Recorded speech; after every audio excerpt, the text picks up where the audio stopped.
History Goes Bump BonusCast.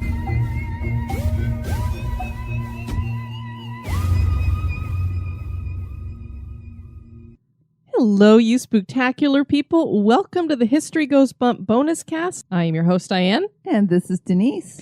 We love doing these ones because these are completely off the cuff, so anything could be said or happen. And what we're going to be doing is sharing with you our experience at the Haunted America Conference. We had a great time, took a couple of tours, heard a few lectures, and enjoyed a lot of time with some of the Spooktacular Crew. So we took off on Friday, June 24th. We got into St. Louis, Missouri, about 12:30-ish. Yeah, just right around lunchtime. So we went and got our car, and we decided to drive on into Alton and see if we could at least find the conference center, and we were going to be staying at the hotel there as well. And on our way, we made our first stop in Alton, which is we're driving down the road. Denise and I love to do this. When we're just driving along and we see something that's of interest, we pull over and stop and check it out. So our first stop, we go by and we see this statue that's over on the left-hand side of the street. There's a couple people out there taking pictures, and we're like, wow, that's a really tall statue. And then we realized, oh yeah, one of our Spooktacular Crew members had posted a picture of that statue. It features Robert Wadlow. Well, a lot of people called him the Alton Giant, and his claim to fame is that he is the tallest man that ever lived. At least I would say in the modern era. We hear about giants and such in the Bible, but he in our modern era was the tallest man that ever lived. And it's just amazing here. This little town of Alton is where he was born. His story is quite sad, though, because he had that tumor. Basically, we've come to find out that these people are not just freaks of nature. They actually have a medical condition where they have a tumor on their pituitary gland that causes them to grow at an immense rate and very quickly. I think, what was he, 5'6" at the age of 5 or something? I think so, because I think we were equating it to some of our nieces and nephews, and we were like, oh my gosh, they would have been taller than us when they were just little ones. Yeah, I was like, gosh, he was taller than us little. But because of this, he ended up dying very young. He was only 22 years old. I know, it's so sad. Now, one of the neat things, I should point out that he was 8 foot, 11.1 inches at the time of his death. She's almost 9 feet tall. That's incredible. And they don't think that he was done growing at that point. Jeez. One of the cool things is right next to the statue, they also had a replica that was done in bronze of a chair that was specially made for him, because I can't remember the name of the man, but he made furniture and he saw how uncomfortable Robert was whenever he would sit down. And he goes, he needs to have a chair made for him. And so this was a large chair, obviously. And Denise volunteered to hop up in that chair so I could take a picture so people could get a feel for the size.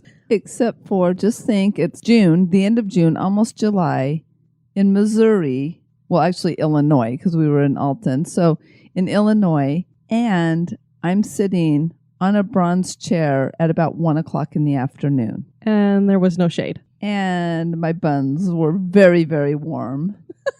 And the funny thing is, I took the first picture, and she had her purse that was kind of sitting in front of her, and she didn't want it in the picture that way. So she's like, no, I don't want it like this. Take another one. So this entire time she's blistering her butt.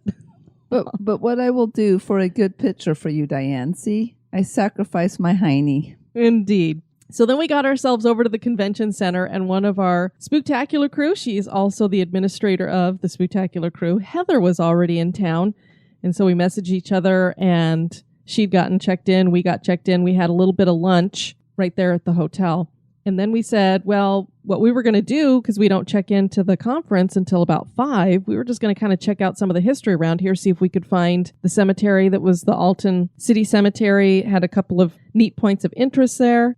So we were planning to go do something, and we got into the elevator, and I don't know if we were just talking about, well, what do we want to do? Or if a gentleman in there had asked us. Yeah, a really nice couple. What we were planning on doing. And he had suggested that we go check out the Cahokia Mounds. And Heather was like, oh, I saw those when I was driving in. I was going to check those out on my way home. So we're like, well, we're into that kind of thing. It's an oddity. It could be haunted, and it's history. So we all headed out to that. Little did we know that the nice gentleman in the elevator who had suggested we go there was a man who I wanted to get his autograph. I had a book called The Haunted South that he had written. His name is Dr. Alan Brown.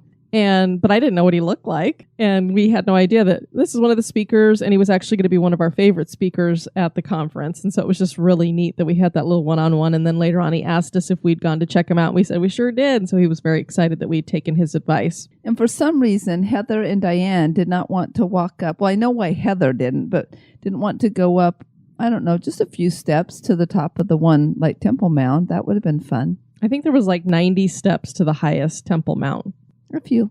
So we walked around there. It was very cool. So we highly recommend that you go and check out the Cahokia Mounds. They were very cool. And it just amazes us because the way they built these mounds was just taking baskets full of dirt and just piling it on top of itself. It's like making a mountain, one bucket of dirt at a time, just immense labor that went into making these mounds. Indeed.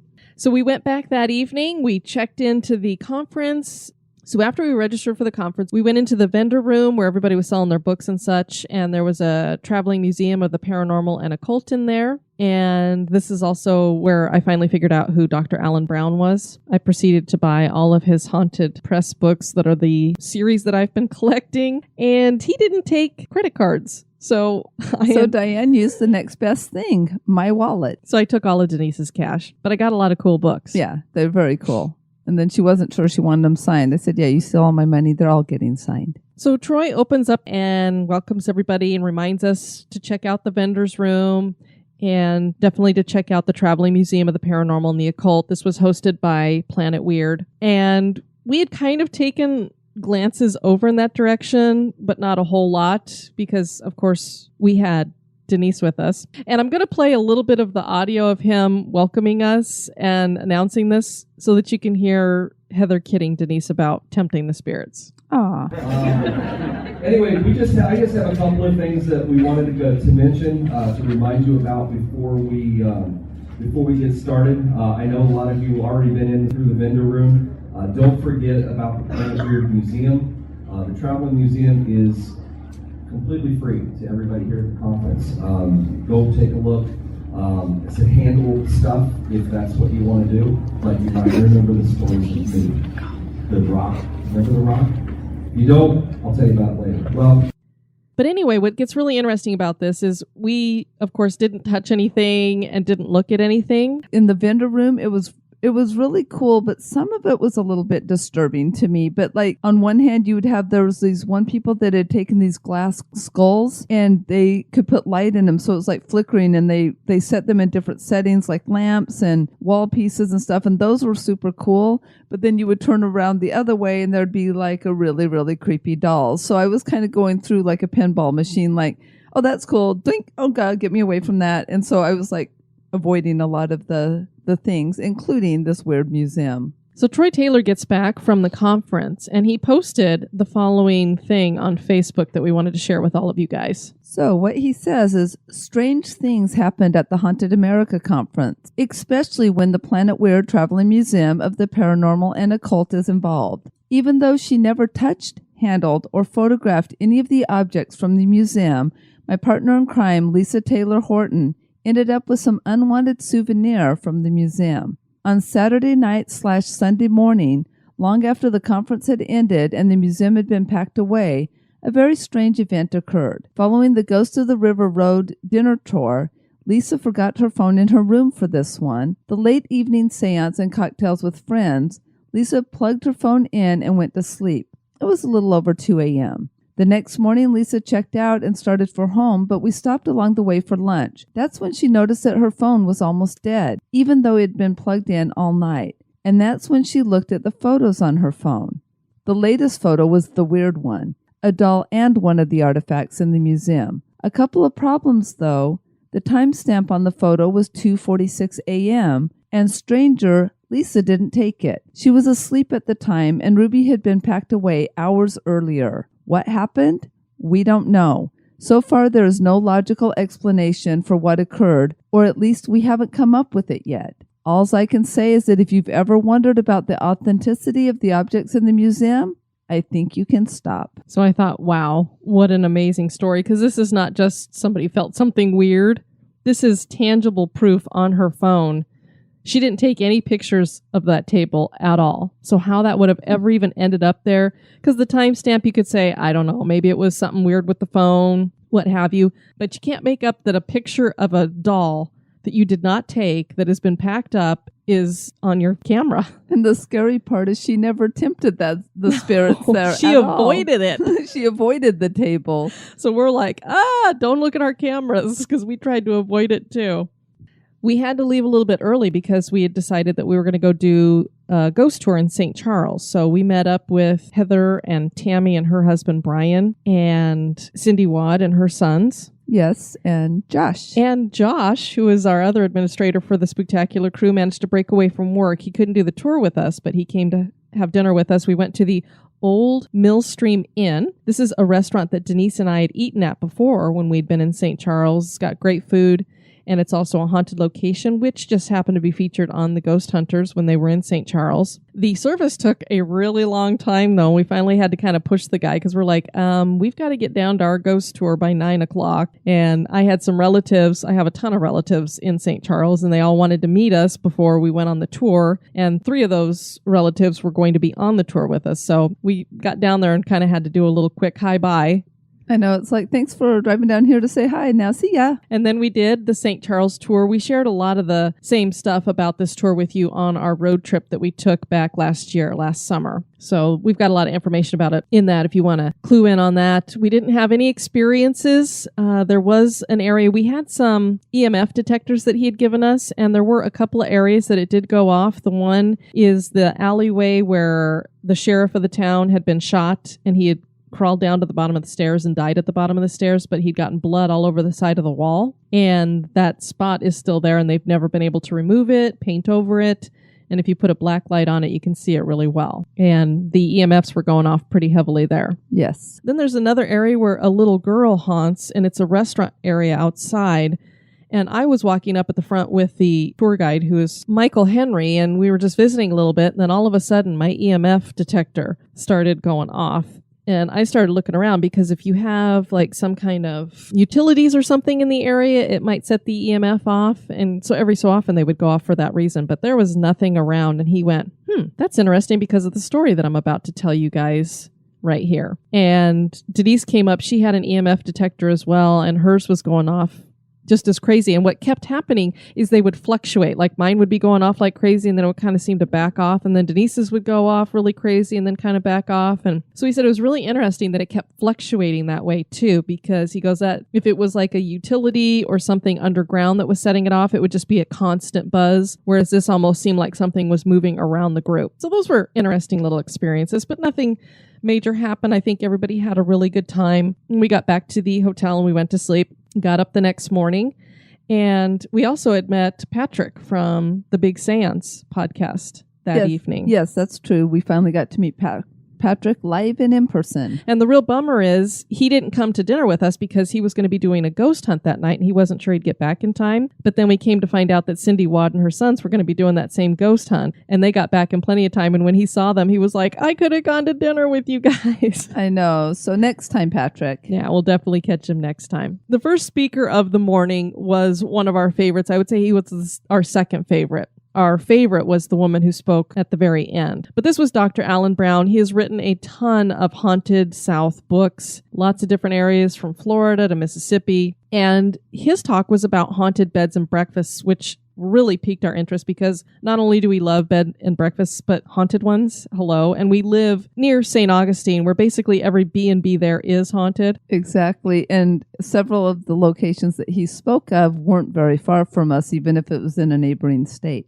Exactly. And he went over 8 of them, and we were very excited about the last 2 because they featured locations that we have actually done shows about. And one of them was the Island Hotel in Cedar Key, Florida, which is not one of our more listened to episodes, but it is a really neat location.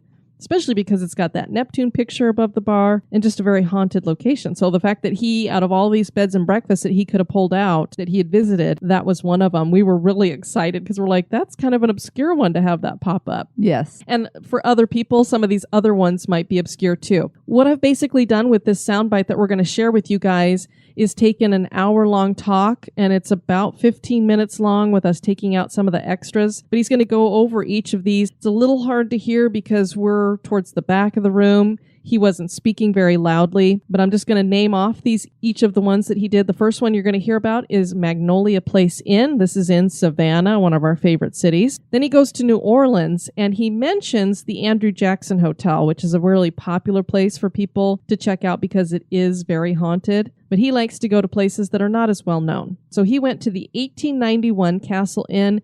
It's in the Garden District of New Orleans. Unfortunately, when I went to look up some information on the internet, though, I believe it's closed, at least according to Yelp. So I don't know if that's true or not, but he's going to tell a little bit about that. Then we have Gettysburg, the Farnsworth House. That has some great stuff with it. And he's going to explain why it was a tradition, especially during the Battle of Gettysburg, for the women of the town to bake bread. So a battle is going on around them and they're baking bread. And he's going to explain why. We go to a place that I believe is probably a more obscure location, Fort Worth. And this was Miss Molly's B&B. And part of its history is, of course, it's the Old West. And what do we have a lot of in the Old West? Those would be houses of ill repute? Yes, of slight ill repute. Then we had a location we've never heard of right here in Florida, in Monticello, Florida, the John Denham House. It was built in 1872, and it has this cupola at the very top of it. And I didn't keep this story in there because it was hard to hear him telling the story, but we'll tell it. It has like this little chair, a rocking chair up in it. Very nice to look out over the city. You're going to hear him tell how the man who built it used that as kind of a place to spy on people and his workers and such. Well, his wife thought it was a great place to read. Which I would have too, sitting up there with the windows by yourself. It's just a nice little rounded area. And she doesn't really like to go on ghost tours. So he went to go on the local ghost tour, and she's sitting up in this cupola reading her book. Well, wouldn't you know that this house is on the haunted tour, and they all get out in front of it, and everybody's oohing and awing, and oh my God, I see something up there. There's some kind of a shadow. And he let it go on for a couple of minutes, and then he said, for the sake of the paranormal and investigation and science, I finally stepped up and said, I hate to break it to all of you guys, but that's actually my wife sitting up there reading a book.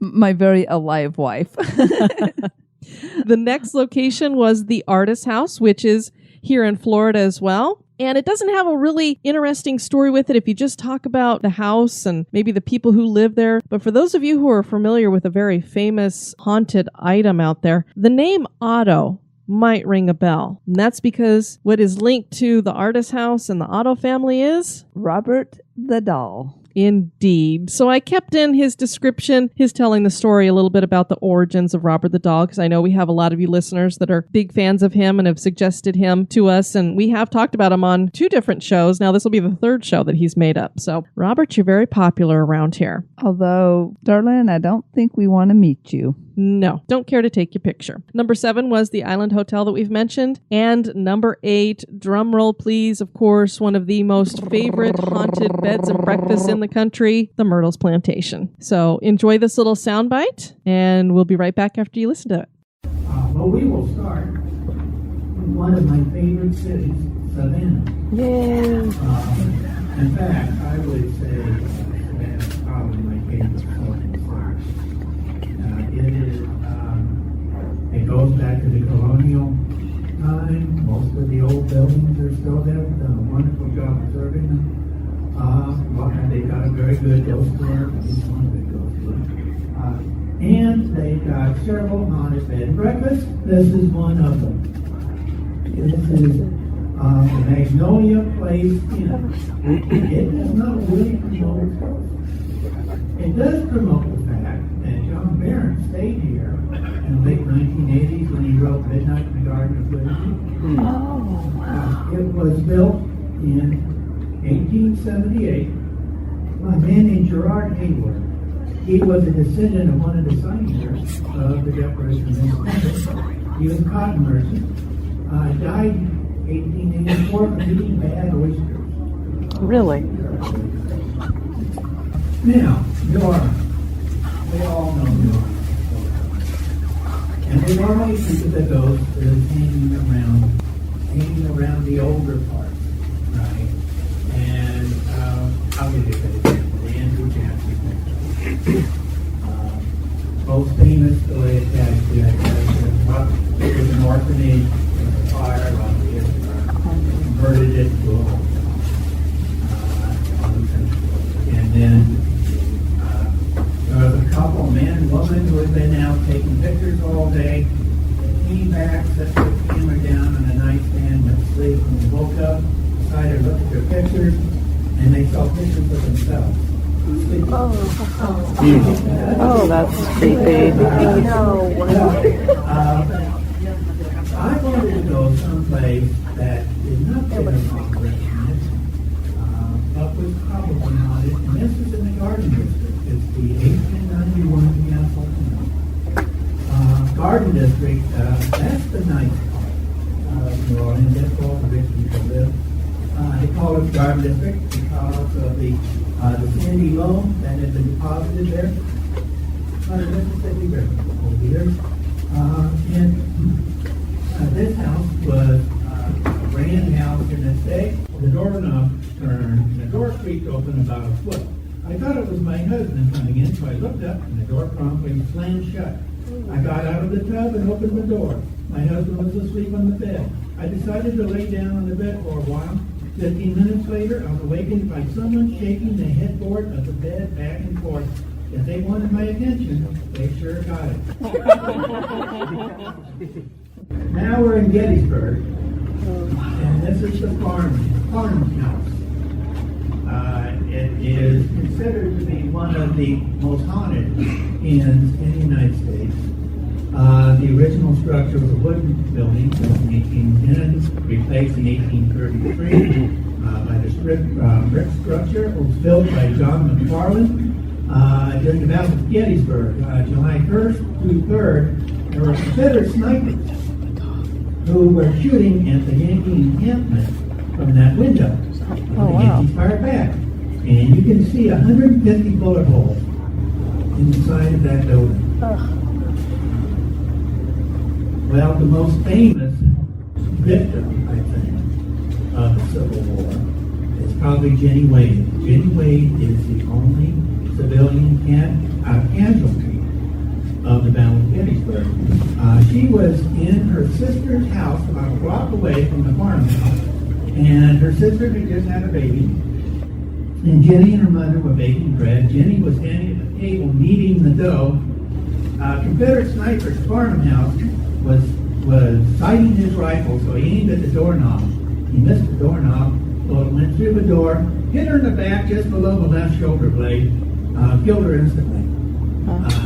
20 years old, and they had to put her in the basement until the battle. She was there about 3 or 4 days. So, baking bread during the Battle of Gettysburg. I need to talk about this. 2 reasons why they did it. First is the obvious one. They wanted to feed their family, and they wanted to feed the Union soldiers. The other reason is that those corpses on the battlefield started to get rain. And so everybody who could baked bread during the battle of Gettysburg to cover up the smell. Wow, that is disturbing.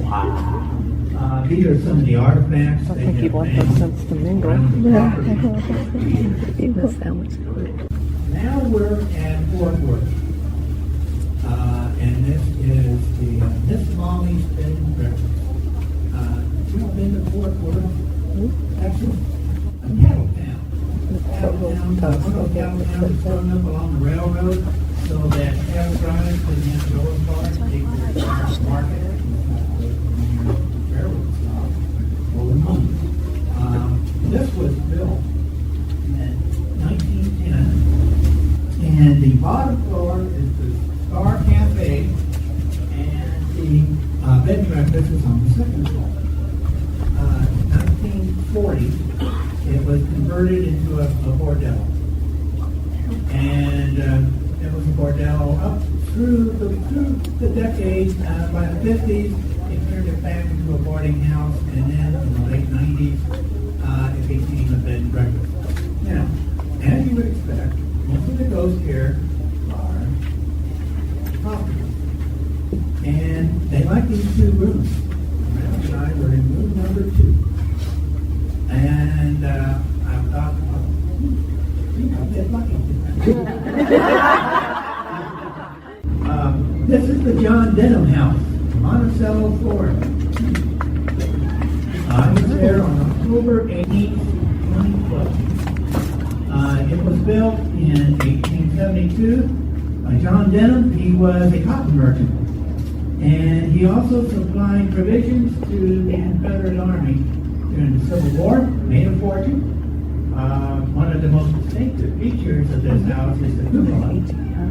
Most of the antebellum homes that have cupolas are on the coast, and most of them are built by sea captains so that their wives could sit up there and keep track of their husbands' movements on the ocean.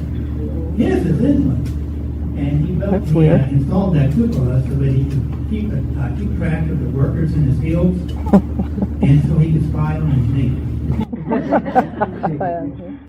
This is the artist house, and it was built in 1890, Queen Anne style. One of the oldest houses in Key West. Key West is not a very big place. It's 2 miles long. And if you fly into it, it's got a very short landing field.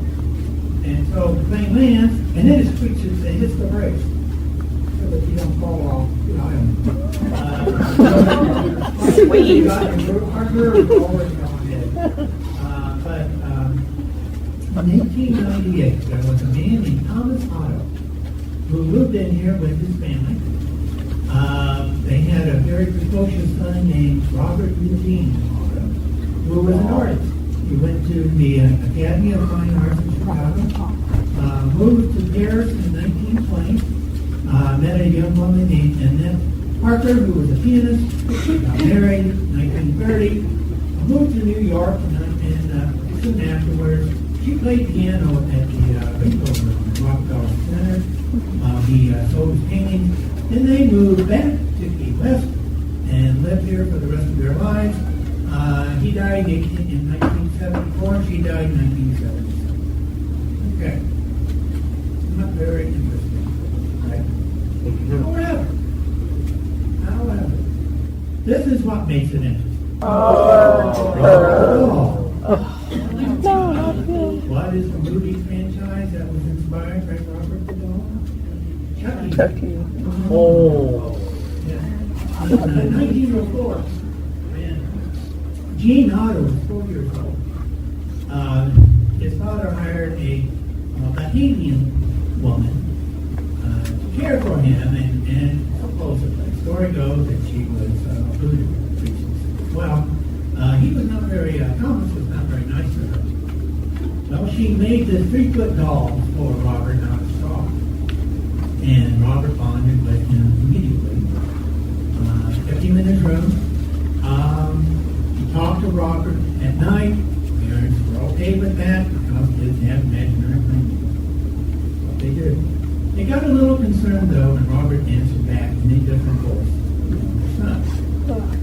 People outside, neighbors, said that they could see Robert walking around the house while the auto family was gone. They also heard this weird well, eventually, relations between Robert and Gene became strained. And then one night, his parents were awakened by screaming coming from Gene's room. They ran inside, and the room was just a mess. The furniture was overturned. Clothes were strewn all over the floor. Toys were scattered everywhere. The little boy sitting in the bed, just shaking. His eyes were as big as saucers. And they asked, "What happened?" And Gene pointed to Robert, who was sitting in his little rocking chair, and said, "Robert did it." And when you go to Key West, you can get little magnets, refrigerator magnets that say Robert did it. Now we're at Cedar Key in Florida. This is the island This of is the Island Hotel We did. and restaurant. Built in 1860. And it was built as a general store. The owner was a man named John Parsons. And the store was called Parsons and Hale's General Store. Well, they were open a year, a little more than a year, and the Civil War broke out. The Yankees came, burned down just about every building on Cedar Key, except this one, and used it as a barracks, kicked out Parsons and Hale. Well, after the Yankees left, the Confederates moved in, and they used it as a barracks. Finally, in 1865, they were able to reopen as a general store. Then, in 1915, a man named Simon Feinberg converted it into a hotel. In the 1930s, a disreputable man named Kresenberg turned it into a bordello and speakeasy. During World War II, it was pretty run down. And then after World War II, Mr. and Mrs. Gibbs, Bessie and Gibby Gibbs, bought it. They hired a woman named Helen Cooper to paint this portrait of Neptune with two sea nymphs at the Neptune Bar. In the 1980s, Jimmy Buffett sang. He also sang on the balcony. Well, they restored the place. Not only restored it physically, but restored its reputation. And it is it's a good place to go. It's great food. It's known for its cuisine. The owner is a lady named Sandy Blair, and she said the scariest thing happened to her. A couple years ago, she was, they were open for business. She was walking around the tables asking people if everything was okay. She noticed a knife on the floor, and that made her angry. And she ran into the kitchen and just chewed out the wait staff so loudly that everybody eating could hear that. When she came back, the lady motioned to her and said, "No, waitress didn't drop that knife." Rose up from the table and fell on the floor. And she was dead serious. All right, here is the big one. Okay, the Myrtles. This is where everybody wants to go. St. Francisville, Louisiana. The Myrtles is like Disney World for adult ghost hunters. It is. And it's history buffs too. Beautiful place. Historical marker tells you that David Bradford, Whiskey Davis, his involvement in the Whiskey Rebellion in Pennsylvania. British had raised taxes on corn and sour mash and whiskey. He represented the farmers, and the farmers got out of hand. They captured some tax collectors, feathered them, and burned down their houses. He had to flee to Louisiana because it was owned by the Spanish. At that time, got Spanish land grant. Built a cottage to live in while his slaves built the main house. Cottage is now a gift house. This is, when you think of a haunted southern plantation, this is what you think. This is how I always envisioned it. As I say, this is probably one of the, well, it is one of the most haunted houses in the United States. I can recall several years ago reading an article in one of my ghost books that said, according to the Smithsonian Institute, this is the most haunted place in the United States. It's supposed to have like 17 ghosts. And you don't have to be a believer in the paranormal to appreciate this place. This is the back of it. This is the courtyard. The carriage house is a restaurant, a bar. We'll sit out here in the evening. This is the gazebo. One of the ghosts at the Myrtle is an Indian maiden who has been photographed inside the gazebo.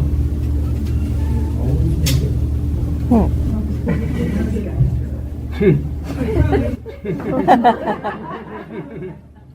We had a woman named Sarah Soderland who spoke after Dr. Alan Brown, and she talked about the psychology of, I guess it would almost be ghost hunting or the people who are paranormal. into the paranormal.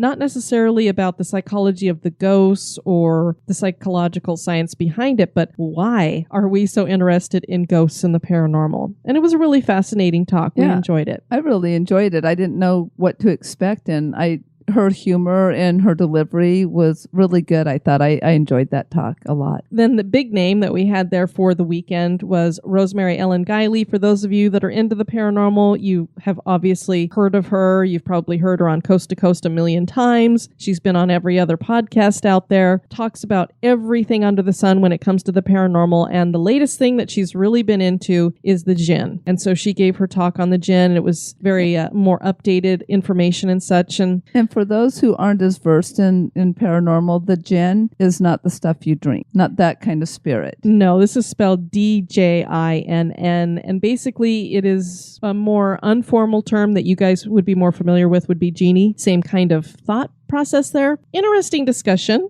Heather had some fun things to say about it. We won't share it here. My only drawback when it comes, I find the djinn very fascinating.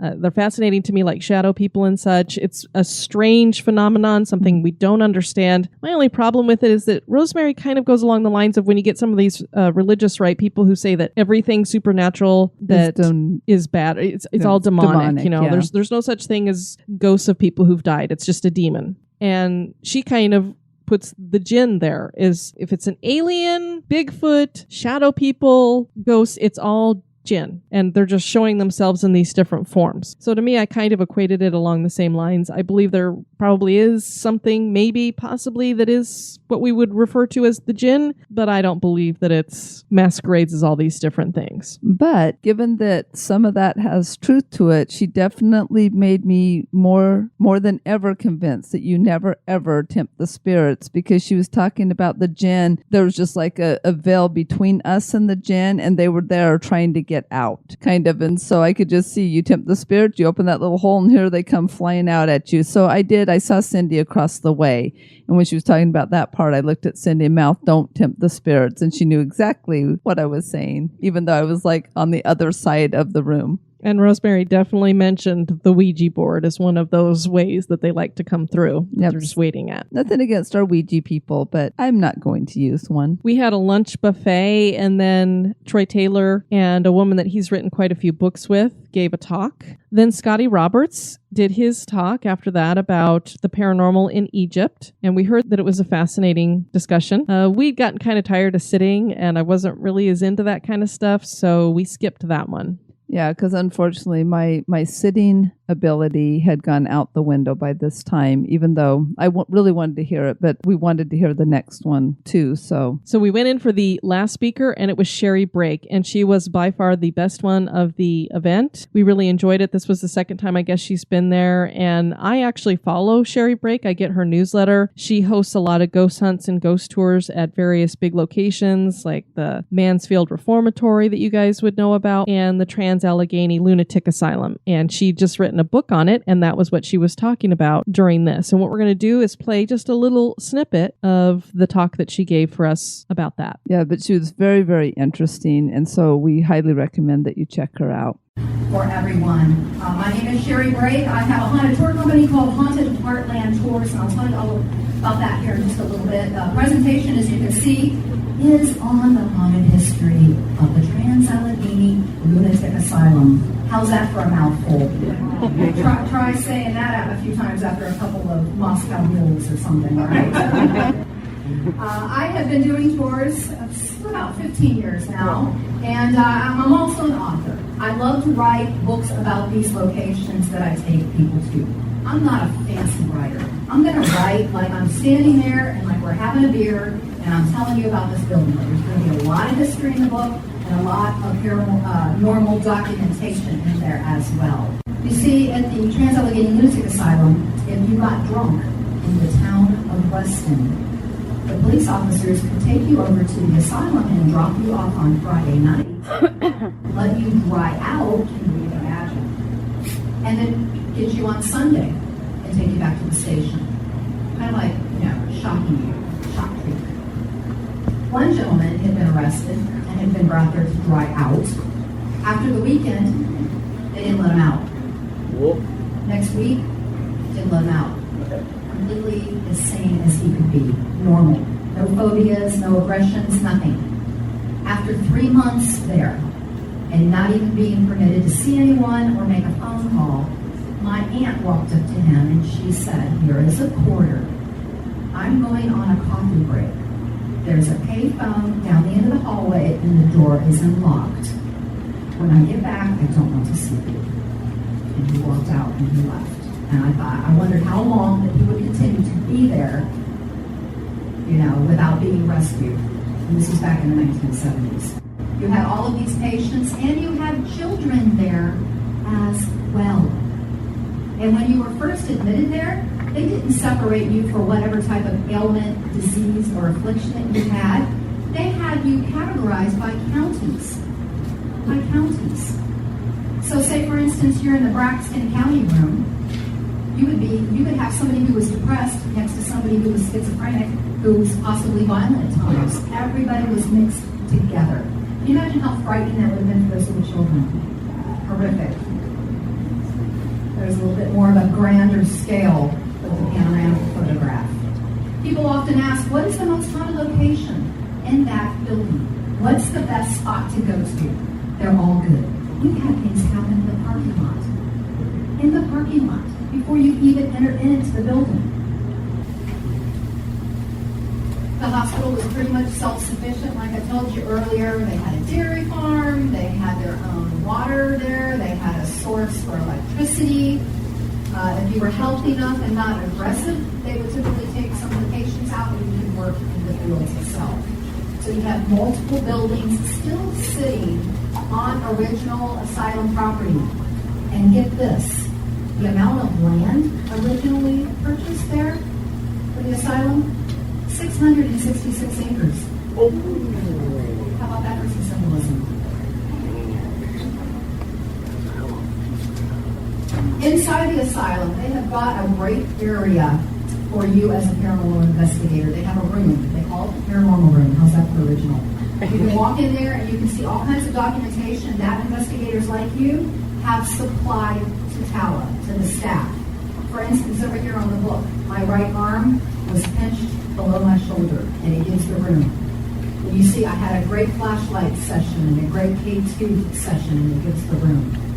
Down at the bottom, in room 289, I had a dowsing rod session with a female patient and a nurse. One of the spirits indicated that she had had a bad experience with men and didn't like us being there. So this is great to actually take a look at this and then go off into those rooms and see if you have a similar experience. Now, why did the facility close? It closed in 1994. It closed because it was outdated. All of these patients were taken to local facilities. Thousands of them were there. They were farmed out to different hospitals. There was a Sharp hospital that was built out behind the facility, so a lot of the patients did end up going there. When the building closed, it sat empty for many years. The local police department went in and had a paintball battle. Destroyed a lot of the property. People broke in. They would steal copper pipe. They would take wheelchairs. They would take whatever they could get their hands on. It's very sad. But the building gained notoriety. It was sold to family, the Jordan family. It was actually on eBay. And Troy, I don't know if you saw it when that building went up on eBay. Opening bid was $1.2 million, I think, is what they wanted. And believe me, I was looking. I'm like, wouldn't it be great to have that building? It's been on Ghost Hunters. It's been on Ghost Adventures, Forgotten Planet, Ghost Hunters 200th episode filmed there. I'll keep my comments to myself. I don't know if you saw it on TV. Just remember it's television. And many others have filmed there. It is a fascinating building. And I hope that you get the chance to travel to Weston to tour it. If you do a day tour, they have an hour tour that costs you about $10, and they got a 3-floor tour for like $30. You can do a public ghost hunt. It's a little pricey. It's about $100.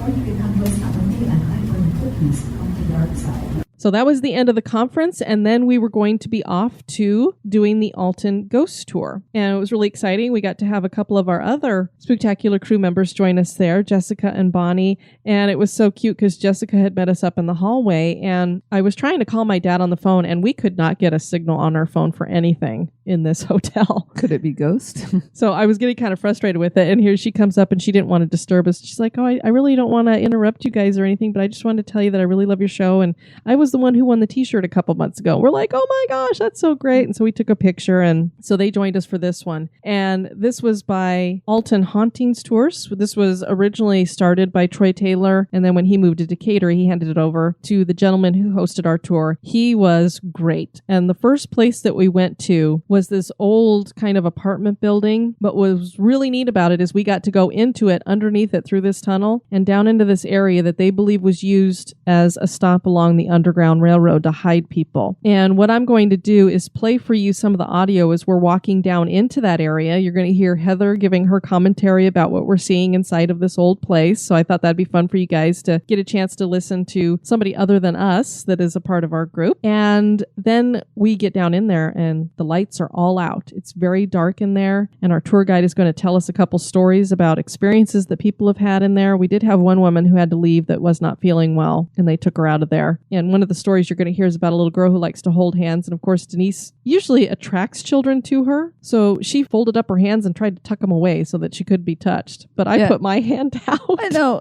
That's what I was going to say. Little Miss Diane over there tempting spirits, because when they said that she liked to hold people's hands, and we're in pitch dark, you can't even see your hand in front of your face. And so as they're talking and it's dark and it's quiet, you can't see anybody. I'm standing by myself and they start saying that she likes to take hands. So I just keep moving mine in. And after everything was said and done, Diane's like, yeah, I was holding mine out. Not really tempting, just thinking to myself, if you want to hold my hand, you can. Okay, so that is for you all to decide. Was she tempting the spirits? I think so. Well, I didn't get my spirit tempter shirt before I got there. I should have.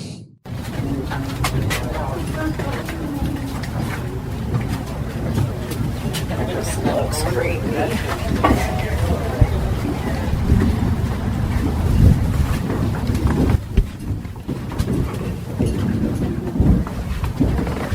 Smells like an old building.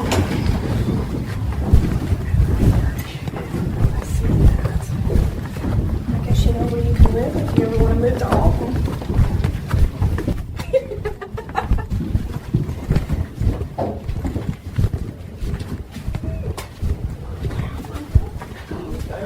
Look at this.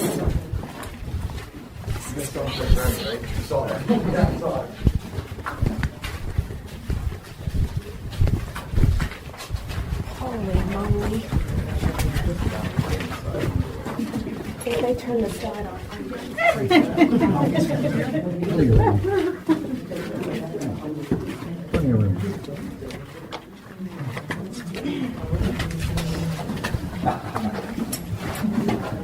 Shut the door.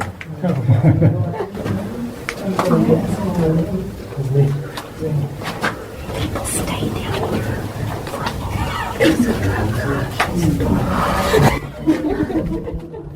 There's no door, I look. Sure.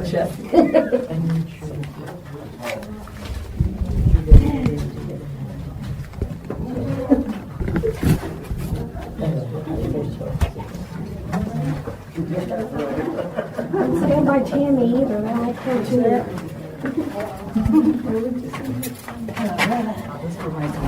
Okay, so everybody's in? All right. Dude, not funny. Not even a little bit. Get down. How bad do you want those fingers? All right, guys, if you have anything that makes light, if you just turn it off for me, and I'll give you plenty of opportunity to take photos, do all that good stuff. But I like to do this right. Thank you. You're welcome. All right. So this just kind of shows you, if they heard a sound, I'm sure they had candlelight in here, But if they heard any kind of sound whatsoever, that candle went out and they sat in here in darkness. Now, even though we turn the lights out, I know it's a defense mechanism for everybody to kind of put your backs to the wall. You feel safer that way. Even though you do that, sometimes you'll still feel a sensation of something moving behind you or possibly moving in front of you. It's going to get warmer the longer we're down here, and a lot of times we encounter these cold breezes that just kind of blow through. Sometimes they come from the furthest end of the tunnel, sometimes they come from the doorway. You never really know where they come from, but we don't know exactly what they are either. In about 10 minutes, you guys will welcome those cold breezes. So we're still down here. People encountered a little child spirit down here quite a bit. Usually the way that we know that these children are around is you'll feel the tug on your shirt. Yeah. So usually I leave a pause there because you usually hear some guy getting smacked trying to scare the girl. On one of my tours, this was several years ago, I'm telling a story, and all of a sudden you hear this woman just start screaming. And I turn my light on and I look, and she's standing right over there. You guys see where I'm pointing? The deepest part of the tunnel on the right-hand side. Yep, so she's standing there and she's screaming. She's looking at her hand, and I'm like, what happened? What's wrong? And she said that it felt like a little kid was holding her hand. The thing is on that side of her was the wall. There was nobody standing on that side that could have maybe brushed her hand or anything. The bad thing with this is it's one person who had the experience. The rest of us got the crap scared out of us by her screaming right in the middle of the story. But for her, she was the only one who felt, what caused it. And, if you tell the skeptics what happened, they're like, it was dark. She was imagining it. You told her about the children's spirit or whatever, and she was making herself think that it was happening. All I can tell you is I was there that night. Her scream was incredible. Her reaction was very genuine. She was crying because of it. So I really believe that she experienced what she thinks she did. And I've known about people having experiences like that. There was actually another time, like a year later, where, oddly enough, a guy screamed in the back of the tunnel. And before I could turn the light on, I think I had 6 people holding on to me from all sides. And when I turned the light on, it wasn't hard to find out who screamed because this poor guy was back in the back end of the tunnel all by himself. Everybody got away from him. And he had a very similar experience where he felt something grab his hand. One more story, and then we'll make our way out of here so we can cool off and you guys can take pictures. My friend Chastity that's with us tonight, for the longest time, she would not come down here because of something that happened to her. So as I'm telling the stories, she was standing with her back in the entranceway to the tunnel, so her back is aiming out, she's looking in. And as I'm telling the story, she's freaking out, and I had no idea why. Now what happened was, as I'm telling the story, she's kind of mouthing along. She's heard them so many times, she kind of knows where we go with the stories. And all of a sudden, she felt the sensation of somebody standing behind her. Now, she was the caboose. Everybody was in the tunnel. It was another one of the smaller groups. She turned around and looked. And for those of you who are by, and you can see light kind of coming through. Yeah. So when she turned around and looked, there was nobody there. So she turned back forward and just kind of kept listening to the stories. Well, all of a sudden, she felt a hand on each of her shoulders. And it wasn't like a threatening, trying to hurt her. It was more of a, hey, I'm here kind of feeling. But obviously, it freaked her out. Now, usually the light bulb on the ceiling, when we turn it out, it's glowing still. So she started looking at that light bulb because she thought, if I look at the light bulb, I'll quit thinking about what's happening, it'll go away. All of a sudden, the feeling of the hands on the shoulders went away. The feeling of somebody behind her went away. The problem is, shortly after that, the light bulb went away. Because whatever was standing behind her was now standing directly in front of her and was blocking that bulb out. At this point, right in the middle of my story, I hear somebody screaming for me to turn the light on. I turn my lantern on. I don't know who it is. I look down there. I see it's Chastity. She's got her face buried in her hands. I said, are you okay? And she shakes her head no. Do you need to go upstairs? Shakes her head yes. I set my lantern down. I could care less about you guys at that point. I've known Chastity for over 20 years. And so I was going to make sure she got out of here. So I set the lantern down. I walked in the tunnel. I spin her around by her shoulders and start to walk her out. And I'm holding both of her shoulders, just kind of pushing her forward. Now, she still had her face buried in her hands the whole way out. When we walk out of this tunnel, we're going to be in a little room. We're going to walk through an entrance into another little room. Then we're going to make a right-hand turn. Where that second little room is, there should be a shelving unit against the wall if it's still there. That night, there was a whole bunch of flags hanging from that wall, or that shelving unit. They were like decorative flags for seasons and holidays and things like that. So as we started to walk towards those, I'm flipping lights on as we go. And all of a sudden, you start seeing those flags moving back and forth, left to right. At that point, I didn't know what happened to Chas, but I knew it must have been significant because whatever it was just took off out of this room, and it's making those flags move. When we got upstairs, Chastity told me what had happened, and for the longest time, she refused to come back down here. If I would call her up and say, hey, I got a tour this weekend, you want to help out? She would either come up with some excuse why she couldn't, or she would send her husband.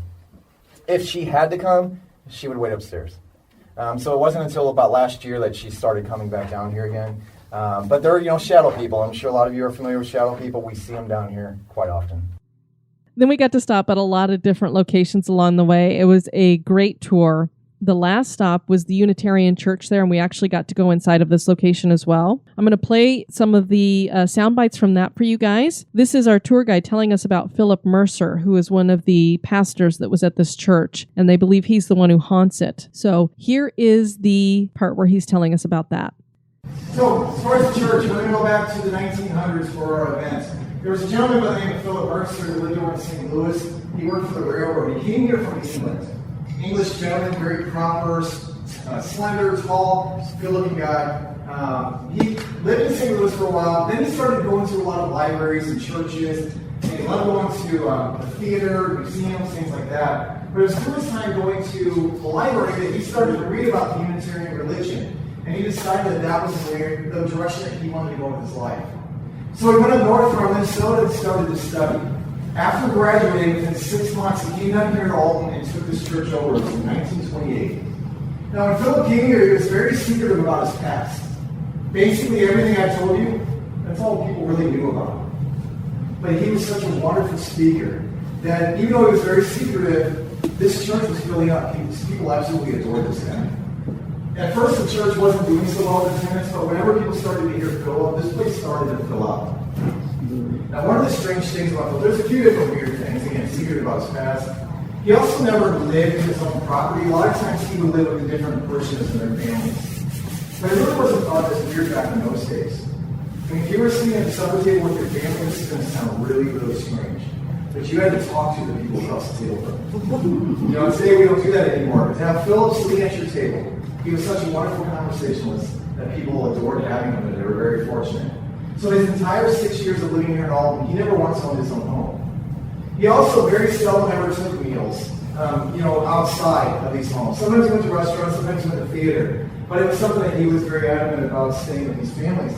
Now, a lot of times he would become concerned about his health. Even though he was in perfect health, he would go to the doctor. The doctor would always give him a clean bill of health, but something was bothering him that he thought he was sick with. A lot of times he would pick up and he'd go to California to try to get fresh air. And then he'd come back, hoping that he'd be rejuvenated. But a lot of times he would just start to decline again, as far as he thought. Even though, again, there was nothing wrong with him. In 1934, Philip Mercer was conducting Sunday service just as normal. He said he started getting a little rushed. He started speeding through the sermon, which he never did that. He was sweating profusely. He was losing his place, and that just wasn't like him. After the sermon was over, James McKinney came up to him. Now, James McKinney's family were housing the minister at this point. James McKinney came up to him just to make sure that he was okay. Philip said, I'm sorry, he said, I'm fine. He said, I'm actually going to go to St. Louis. I want to watch a show. That's kind of why he was speeding through everything. Well, James said his goodbye, and that was it. Everybody left. When Sunday night rolled around, Philip Mercer never returned. But that wasn't strange. Sometimes if Philip went to a show in St. Louis, the show got over late, rather than come home, he would just turn a hotel room. So at that point, James McKinney thought he'd come home the next morning. But he never did. Now, by Monday afternoon, James started getting very concerned. He had to come into town and do some stuff, so he thought I was going to go to the church. Maybe Philip came back and just went straight to the church. So James came up to the church. On the other side of this wall is a sidewalk that leads to a foyer which leads into this back area. When James McKinney came through that back area, he got the shock of his life. Out the door he ran. He ran to the police station, got 2 policemen and brought him back with him. James did not want to come back inside the church. The policemen did. When they got into the back area, they saw why James took off running, because they found Philip Mercer's body. He was hanging from the window transom to his study. He was hanging by a vinyl cord that had been newly purchased. It's one of those decorative cords that would pull drapes back. Sitting on his desk was the receipt for that rope. There was also another batch of rope that he had bought as well, but he went with the vinyl cord. Now, there are several things about the situation that started raising a lot of eyebrows. First off, there was no suicide note. Not that there had to be, but it was something that they did make reference to. Secondly, his clothes were all disheveled. If he had been in some kind of big struggle. Now, some people thought, well, maybe after he was hanging himself, that maybe he started to change his mind and was trying to fight to get free, and that's why his clothes were all messed up. The third thing was his office had been ransacked. Now, he was hanging from the transom in the doorway. But the area of his office that was ransacked was far away. It was his desk, it was all his papers. It wasn't something that his feet or anything could have kicked around. Now, they ruled it a suicide, but some people were kind of wondering if perhaps it was a murder. Made it look like a suicide.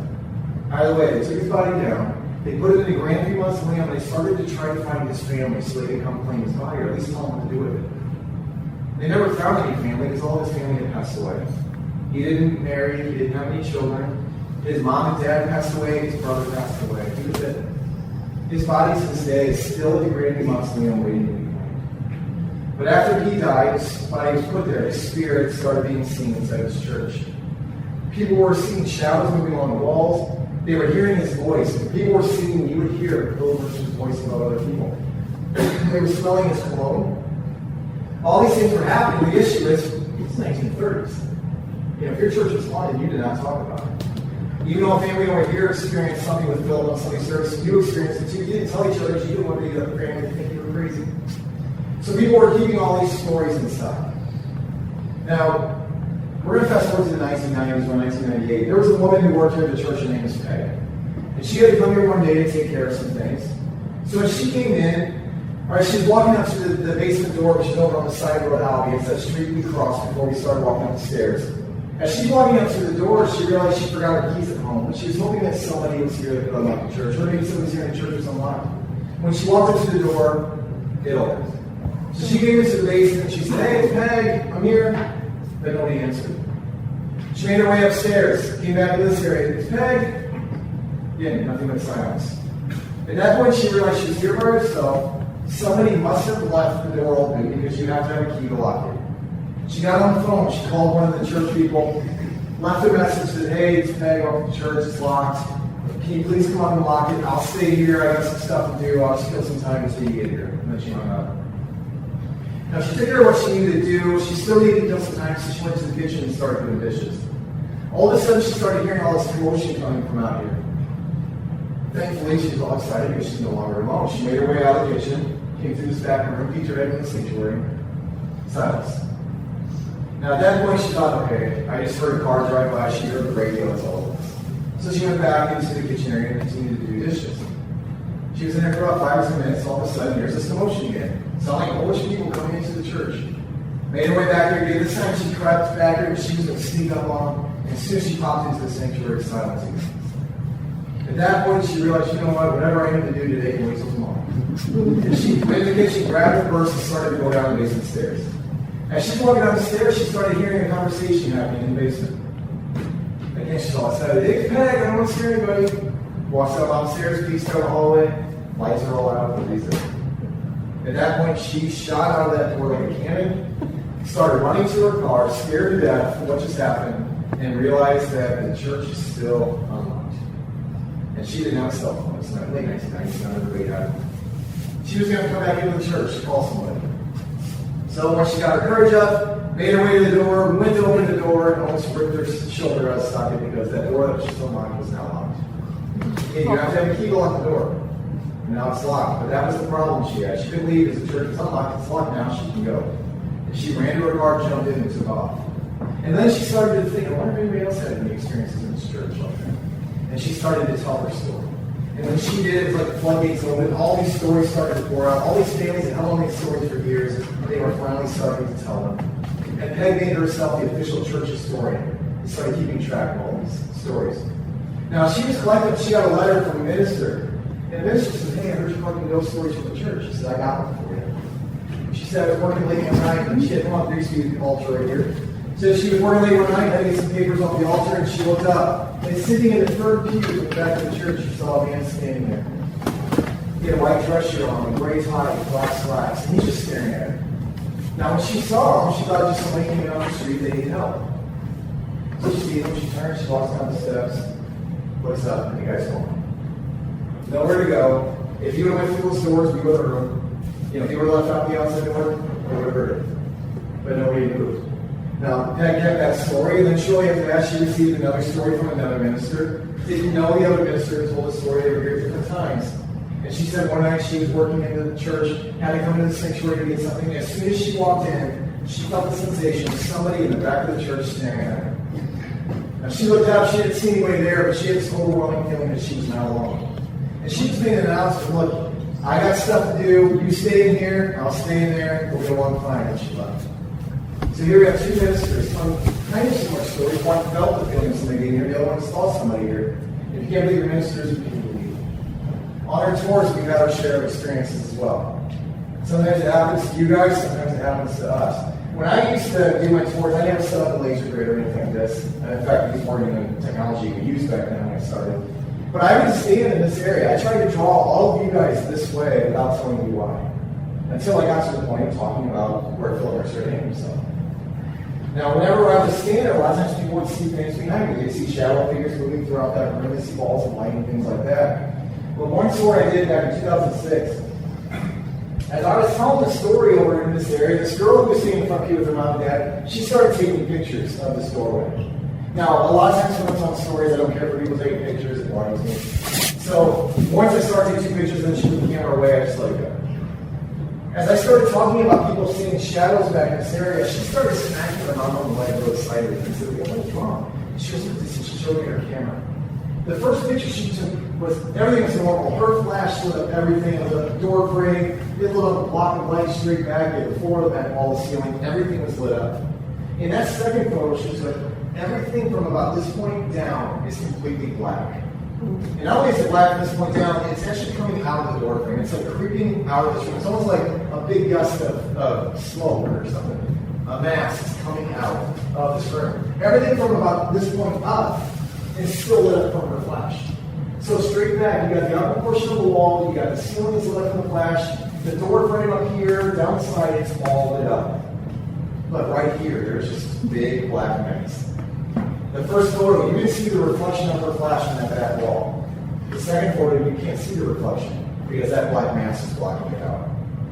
Whenever we're done doing the stories, I will show you guys a bunch of pictures.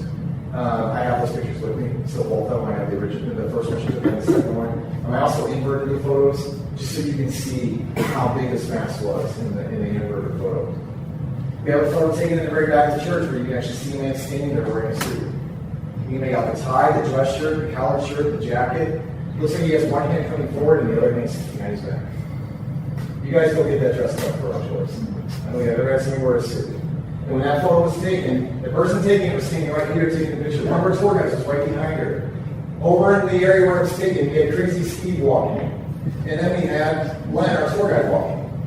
Whenever the photo was taken, and the girl took it and saw this man, and she looked up, there's nobody there, she shows our tour guide. They're looking at her like, holy cow. And there's nobody there. I have that photo with me as well. You guys, a lot of times people in the back row feel the sensation of somebody behind you, who's spin around to see who's there. Nobody's ever there. We've had times where down this aisle right here, you actually hear the floor creaking when somebody's walking down, and then you hear a pew creak if somebody sat down. Everybody on the tour would turn their heads and follow the sounds of these footsteps going all the way down the aisle. And then they followed it until it sat down on the pews. I have a photograph with me where you can see a shadow figure sitting right where you're sitting in the pew, staring straight ahead, looking at the altar. So we get a lot of really cool footage inside this place. One other real quick story, then we'll play a little game. This pocket door over here. This door is always closed. And I cannot open this at all. You guys can know something. You guys can come and try to do it. There was a tour I was doing last year, or maybe 2 years ago. And as I'm telling the stories over here, Sandy, who's in the back here, Sandy was sitting over in the back corner over there. We were training Robbie over there. She was hanging out. She's sitting over there by Sandy. Steve's walking back and forth taking all his photos. Now, I didn't realize this was going on at first. When I finished the stories back here, I came out here to show the photos. I said, guys, you want to see the photos? Come over here. I was walking over with my photos. And I looked, and this pocket door was open about 4 inches. And I was like, man, that door's never open. And I walked over to it, and I tried to close it, and I could not budge that door at all. I tried as hard as I could to push it closed. Couldn't get it closed. I tried to open it further and then push it closed. It would not move. At that point, show the photos, just let it go, show the photos, and everybody left. Sandy Body came up to me and they go, man, you should have seen what happened on this slide. He said, we were sitting back there and we watched that pocket door open itself. And whenever they watched the pocket door open itself, they said it was almost like perfect timing. Because I came in the back area and I looked over here and I pointed out something and I looked right to the back of that pocket door. If I would have seen somebody back there, I would have said something. I would have, hey, what are you doing? Or who is that or whatever. There was nobody there. The pocket door opened itself. Now, whenever they were watching this door as it slowly opened, they all saw a round little head peek its way into the opening. And actually staring into the sanctuary, everybody, and then they saw the head peek away. And you guys go try to open that door. I guarantee you will not be able to do it. But it was crazy. Somebody was able to do it. And it was an honor tour in front of all you guys.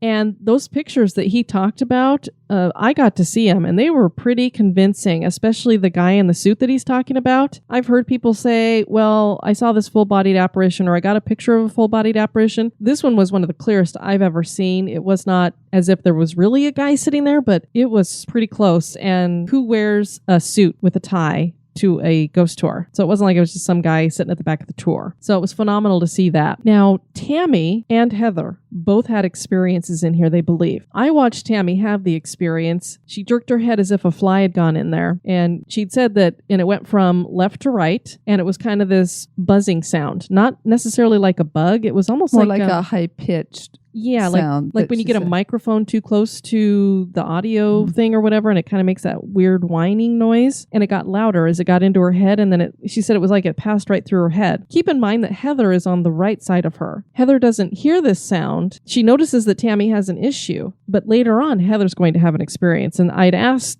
Tammie specifically, how did this happen, to see if it was something that might have floated over in Heather's direction. So then we get into the back near this pocket door, and Tammie's going to talk about what she experienced. I'm going to ask her a little bit about it. I think she just had something happen. Well, I saw you jerk, and I was wondering why. Yeah.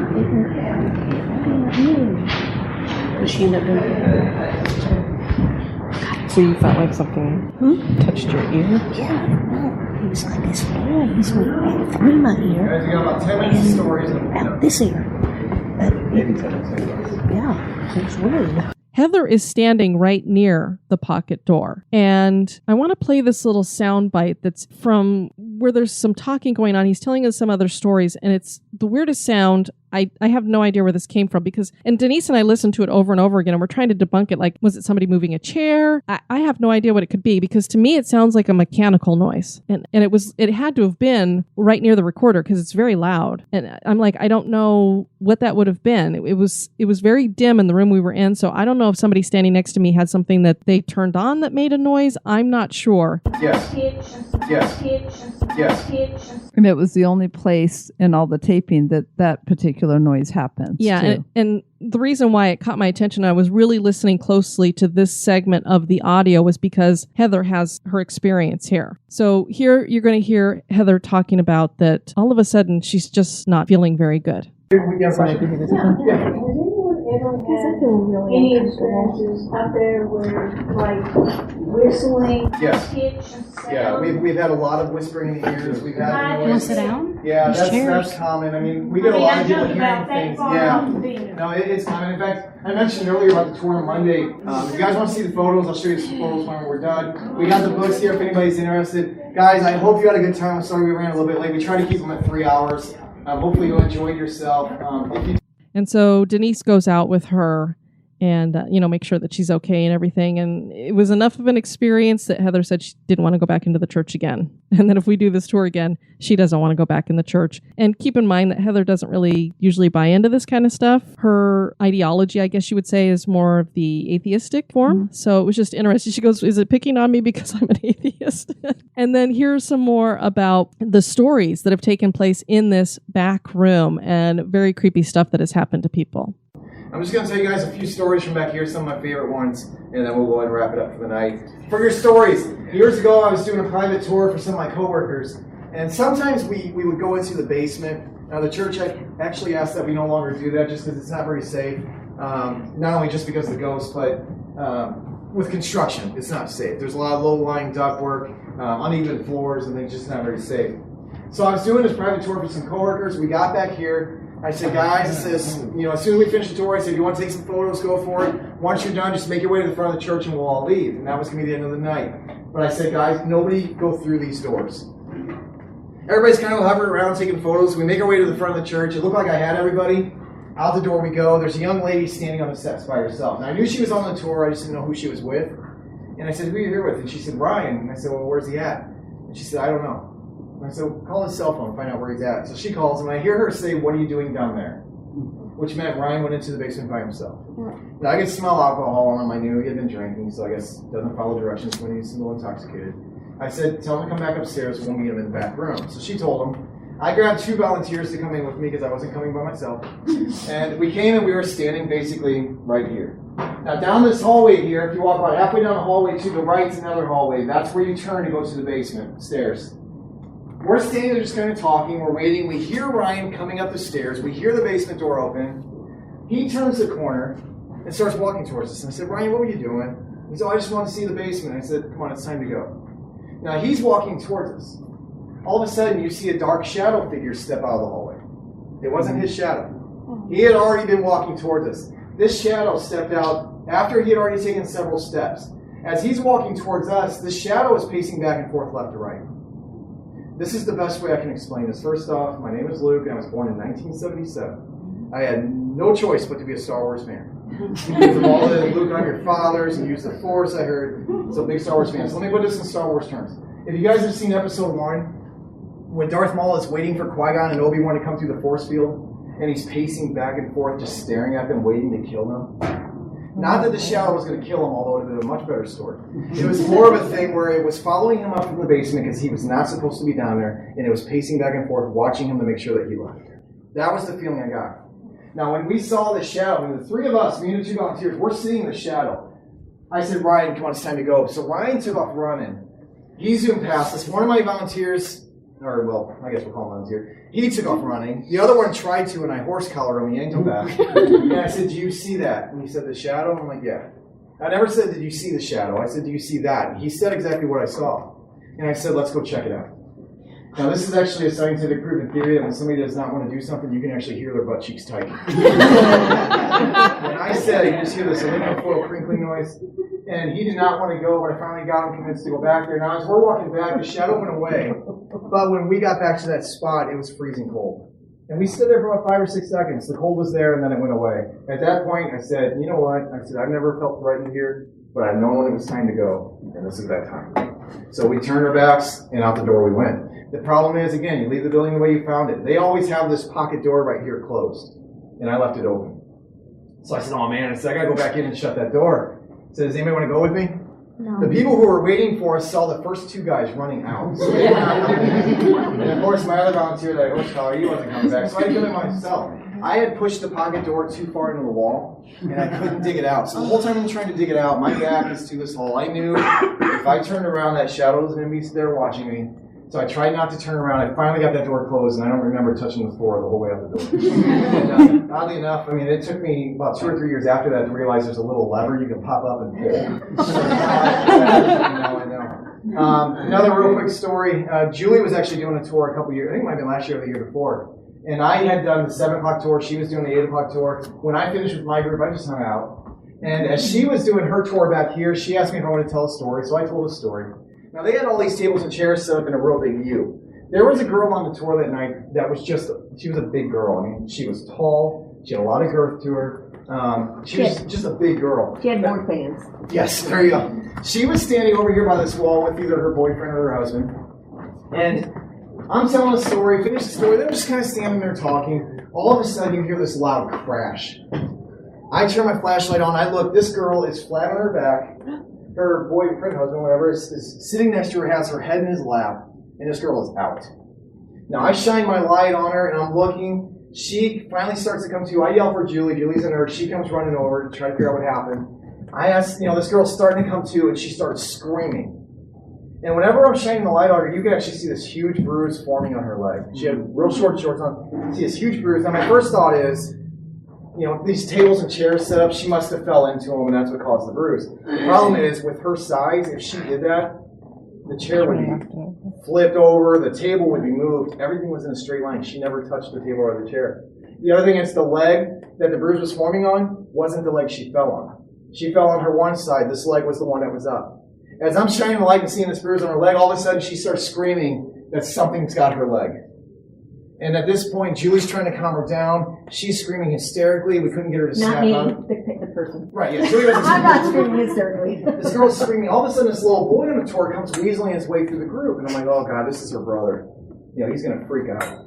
He gets over to her. He reaches in his pocket. He pulls out like an EMF detector or a K2 or something and starts taking readings over her body. And I was sitting there looking at him. I'm just shaking my head. I'm like, yeah, that's what we're supposed to do, And he's trying to take readings and stuff, and either he was trying to be a paranormal investigator, or he thought he was like Star Trek, taking a little reading. And he kind of took readings. Nothing was on her, but she gets up. We escorted her out, and she is just still hysterical the whole way out. And she's outside just in tears. And whenever we finally calmed her down and find out what happened, she said while she was standing there listening to the stories and stuff and just talking, she felt something grab a hold of her leg and just like take all of her energy away, and then she passed out.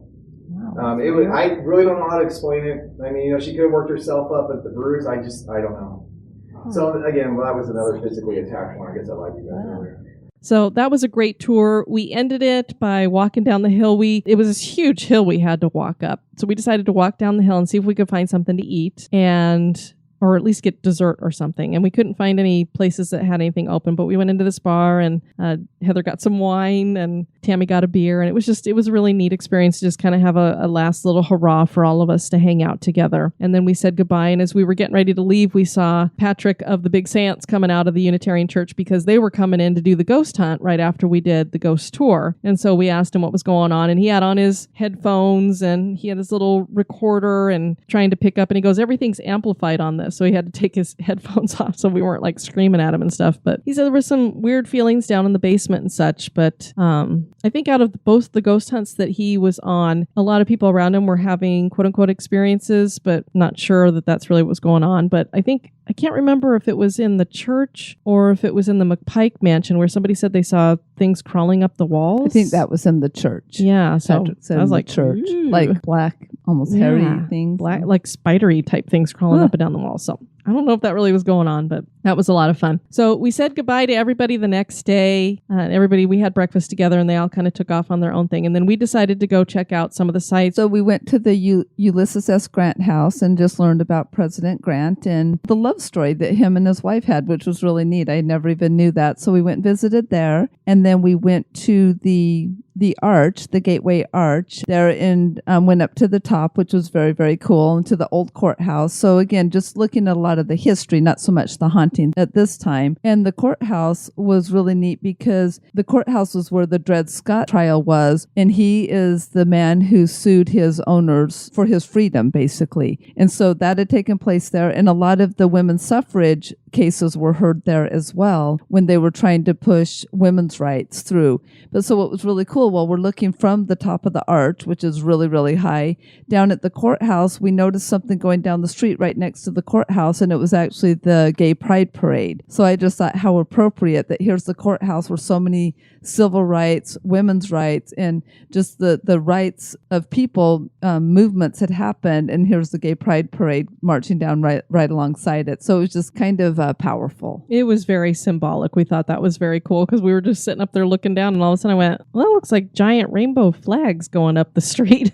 And then we'd ask somebody who was more local, and they said, oh yeah, that's the St. Louis Gay Pride is this weekend. And we're like, oh, we had no idea we were in town for it. Exactly. So that was neat. And then we went back up because we had a little bit of time up to St. Charles, because old St. Charles, because I really wanted to go through those shops, because every time we go there, it's for a ghost tour and all the really cool shops are closed, and I like shops. And so we were going to go through those, but most of them were closed again. So I still get one more trip to St. Charles to shop. And then we got to go to the infamous Lemp Mansion. And we were so excited about this because Denise, why don't you go ahead and tell how you got us all hooked up with this? Well, I'm good friends with a gentleman who comes to Disney, and I do tours for his group when they come, of just like the Polynesian Village Resort where I work, and I've had an opportunity to go out and meet his people. They do a lot with education and new ways to look at education. So with this type of thing, I one time brought Diane with me to one of the dinners, and Ryan Beckman was there. And Ryan I'd met over the time, but this was the first time for Diane to meet him. And when he was asking about our podcast and stuff, and what we did, and he found out it was a haunted podcast, he goes, oh, my mother-in-law does tours of the Lemp Mansion. So maybe someday when you're in town, I could get you a tour. And we're like, oh, that would be super cool. So fast forward to this year, and we were on Facebook posting. We were going to the Haunted America conference in Alton, and he got on and he said, I won't be in town, but if you want, I could probably try to set up something with my mother-in-law, Betsy. And I'm like, that would be super cool. So we were really bummed we didn't get to see Ryan, but he set up a meeting and dinner with his mother-in-law, who is the expert, which we didn't know, but she is the expert on the Lemp Mansion. Well, it was very cute because he said she's not really going to be able to maybe take you through too much because, and we highly recommend this, on Sunday nights they do a chicken family dinner, all you can eat. And it's all the southern fixins that you could imagine you'd have with fried chicken. Oh, yeah. You had fried chicken and ham and beef, like a roast beef, and potatoes and green beans. And so we're like, okay, well, if nothing else, what I thought we were going to be doing is basically sitting down and having this dinner, and Betsy would tell us a little bit about the house and the stories to go with it. That's all I thought that was going to happen. We didn't think we were going to get to go through the house or anything. That we might be able to peek into a couple of the rooms where people were having dinner, like peek. Exactly, and in the downstairs area. And also keeping in mind that we think that Betsy is just this sweet little tour guide, that like every other ghost tour that we've done, somebody who hosts a tour, just like you and me. No. As we're sitting there and eating dinner with Betsy, she's telling us, well, when the guys from Ghost Adventures were here and we were doing their show, and I was taking them around and doing this, that, and the other thing, and we're like, okay, she's been on Ghost Adventures. And then a little bit later, she's like, yeah, the guys from, Jason was here with Ghost Hunters, and we were doing this, that, and the other thing, and we're like, okay, she's been on Ghost Hunters. And then later on, and you're going to hear this soundbite that we included here, she's going to mention the Booth brothers and them making a documentary there. And I'm going, I looked over at Denise and I said, this isn't some little tour guide here at the Lemp Mansion. She's like a paranormal celebrity. This is Betsy Burnett Belanger, and she is the director of the St. Louis Spirit Search. So, and like Denise said, if you're going to go through the Lemp Mansion with somebody, this is who you go through with. We had no idea the wonderful gift that we were given here. Okay, so given that background about Betsy that you just heard and what she is, I have to tell a funny story. Well, and keep in mind that while we're eating dinner, she didn't really tell us anything about the house. And then she'd mentioned, well, when I take you through the house. So we're like, oh, she's like maybe going to take us through the house. And it sounds like she's going to take us through more than just downstairs. And we're talking about that just a little bit and what we do in haunted houses and such. Yeah, and about History Goes Bump. And so all of a sudden this lady next to us, her and her husband are having dinner. And well, first of all, let me just say, I'm not a real people person anyway. And I'm one of those people, I'm an introvert. So I like to sit back and just watch people. So I watched this couple come in and I'm thinking, oh my God, this is obnoxious times two. And you could just tell that they were loud, boisterous. She was complaining about, she wanted the blinds up higher. And he's like, why are you always complaining? I mean, it was almost like watching a sitcom. Why are you always complaining about the blinds? And she's like, I need the blinds to be up higher. And I'm going, oh my God, the dinner just got horrible. Okay, so I didn't notice that part because I'm just talking to Betsy and eating. So I'm focused on my food. But anyway, so the lady looks at me and she goes, excuse me, did I hear you talking about haunted stuff and ghosts? And so we're like, yes. And she goes, did you know this place is haunted? And so she said it kind of in subdued tones, because she had information for us. And we're like, yeah, we kind of knew. And she looked at Betsy and she goes, and we're trying not to bust out laughing. And she looked at Betsy and she goes, did you know this place is haunted? And Betsy's like, well, yeah, I'm a paranormal investigator and I give tours here. Yeah, I give tours here. And she goes, no, I'm not kidding. It really is haunted. She goes, honey, tell them about your experience. Tell them what happened to you. And he's just like, honey, let's just, and he's trying to get her to kind of come back over to attention back to their table. And she was just telling us, no, he had an experience. He goes, I probably had too much wine that night. And it was really kind of quite funny to watch. Well, apparently his experience was that he saw people walking around the outside of the window. Like he could see their heads out the window. We were on the second floor. Exactly. And it was really cute. I was enjoying, because I do enjoy watching people as well. And I was enjoying watching Betsy be completely gracious and so kind to these people. And I am as sarcastic as hell trying to bite my lip because I'm just like wanting to say something. But she was so gracious to this lady. But it was just a really cute exchange because we're sitting here with Betsy, who has amazing information about the hauntings. She's actually had experiences, seen full body apparitions, communicated with the spirits that live in the Lemp Mansion. And not just at the Lemp Mansion. I mean, she's had experiences with ghosts her entire life. Right. But I mean, she, like, in my opinion, is the expert of the Lemp Mansion. Yeah, it was just, to me, it was so comical because you've got the woman who is the expert on the Lemp Mansion and its hauntings. You've got the two gals from History Goes Bump, where our thing is haunted history and talking about ghosts and haunted locations and this is one of the prime places you want to be. This is the reason why we're here, why we are having dinner, and we're getting ready to tour the place. And you have this woman turn around and go, "Did you know this place is haunted?" "No, really, it is." And trying there to are convince ghosts here. us. I'm sure of it. My husband had an experience. They're definitely here. And it was It's like she was trying to convince us that there really was paranormal stuff that happened. It was cute. So it was a phenomenal tour. Of course, as we told you guys in our last episode, unfortunately, during the middle of it, we did get the call that Rafiki was having a medical crisis, basically. And so the tour kind of downtoned from there because obviously Denise and I were distracted. Betsy herself was distracted because she was worried for us as well. And what I'm going to do, though, is I want to play this soundbite. If you remember us talking about the Lemp Mansion, we talked about the deformed and probably mentally challenged young child that was the Lamp's last child. His name was Zeke. A lot of people took to calling him Monkey Boy. I really appreciated that when Betsy was talking about him, she would not use that name at all. So his name was not spoken in that way in that house. Which was very, very, I very much appreciated that as well. And she's going to tell us that he used to really be a presence there when it would come to haunting, but now they never hear from him again, and she'll explain why and where he is. Now, I'm going to apologize during the soundbite. You are going to hear a little bit of some kind of beeping, buzzing, like a meet. It's because my phone is in my pocket and vibrating because we had it set so that because we had a lot of phone calls going back and forth through all of this as well. So that's just another one of those calls. And then you will hear Denise talk a little bit about what we're going through with Rafiki and stuff. Their last child, who was deformed. They called him deformed. He was mentally challenged, physically challenged. Because of the fact that William and Julie, when they had him, they were old. He was 60-year-old.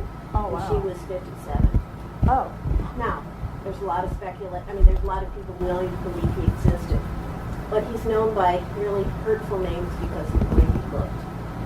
So, he was born the year his father died, about 1904. And his father died in that room downstairs from suicide, the first suicide in the family.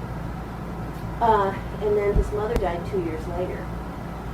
So he was kept up here around in this area to play and to take, to be safe.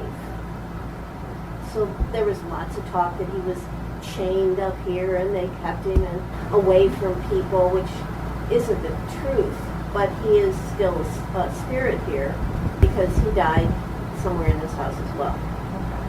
But nobody sees him anymore because of people like the Ghost Adventures who come and scream at him. He's got the mind of an infant or a little 2-year-old. So it scares him. And it scares him. So now he hides, and he hides in here. Okay. That's where he hides. Oh. And so he's never seen anymore. I did a show with this group called the Booth Brothers, and we did it was almost like a movie, and it was called Children of the Grave. A segment was devoted to this little boy. His name is Zeke.